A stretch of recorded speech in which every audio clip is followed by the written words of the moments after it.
खेलना बंद करो बेटा, अब बैठ भी जाओ। माशाल्लाह। माफ कीजिएगा अजमत साहिबा, ये शरारत बहुत करता है।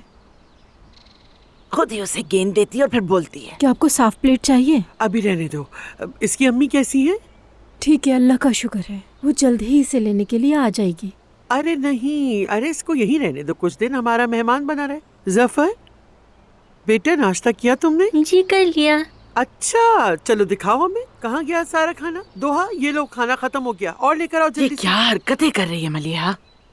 चलो मुंह खोलो, मुंह खोलो, शाबाश, इसे खाओ, खूब मजे से खाओ, पेट भर के खाओ। ये जफर हमारे घर में कैसी खुशी लाया। वो काला बादल जो हम पर छाया वो तब खत्म हो गया। वो काला बादल तब खत्म होगा जब हमें अदालत से खबर मिलेगी अजमत साहिबा। तुम कहना क्या चाहती हो हुरिया बेगम? आखिर आपने हमें अपनी मेज पर बैठने का शर्फ तो दिया नहीं मोहतरमा, लेकिन आप हमें कम से कम अदालत की पेशी के बारे में तो बता ही सकती हैं। मैं भी किस बेहिस से बात कर रही हूँ जिसे इस लड़के की परवाह है सिर्फ। मैंने मसाइल और सानेहात के दरमियान बहुत वक्त जाया किया, इसलिए अपने पोते पोतियों के साथ वक्त एंजॉय ना कर सकी मैं, और मुझे एहसास भी नहीं हुआ। अब मेरे पास मौका है कि मैं इस बच्चे के साथ वक्त गुजारूं। क्या ये तुम्हें बुरा लगता है हुरिया बेगम? बुरा नहीं लगता, दिमाग खराब हो जाता है मेरा, होश खो बैठूंगी मैं अपने। केस के बारे में क्या हुआ अजमत साहिबा? आपको देख के लगता है आपकी दिली तमन्ना पूरी हो गई।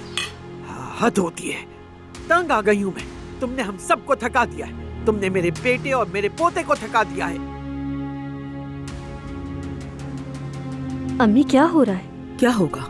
3 महीने से तुम्हारी दादी और जमरुद की माँ इसी तरह लड़ाई कर रहे हैं। रोज का तमाशा है ये। हाँ जाहिर है, लड़ाई झगड़ा तुम्हारे खानदान का पसंदीदा खेल है।